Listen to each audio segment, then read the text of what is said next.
ఒకరికి పెట్టడం నేర్చుకో, దాచుకున్నది నీ వెంట వచ్చేది కాదు. నరసింహశతక కర్తే ఒక మాట అంటాడు, తల్లి గర్భము నుండి ధనము తేడెవ్వడు, వెళ్ళిపోయడినాడు వెంటరాదు, లక్షాధికారైన లవణమన్నమే కాని మెరుగు బంగారంబు మింగబోడు, విత్తమార్జన చేసి విర్రవీగుట కాని కూడబెట్టిన సొమ్ము కుడువలేడు, పుందుగా మరుగైన భూమి లోపల పెట్టి దాన ధర్మము లేక దాచి దాచి తుదకు దొంగలకిత్తురో దొరలకవునో, తేనెజుంటీ గలీయవా తెరువరులకు, భూషణ వికాస శ్రీధర్మపుర నివాస దుష్ట సంహార నరసింహ దురిత దూరా. తల్లి కడుపులోంచి వచ్చినప్పుడు తెచ్చుకున్నది ఏదీ లేదు. అమ్మ కడుపులోంచి వచ్చినప్పుడు ఎలా వచ్చాడో వెళ్ళిపోయేటప్పుడు కూడా అంతే.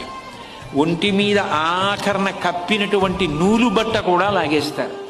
లాగేసి తీసుకెళ్లి కట్టెల మీద పడుకోబెట్టి వెలిగించేస్తారు. ఒంట్లో ఉన్న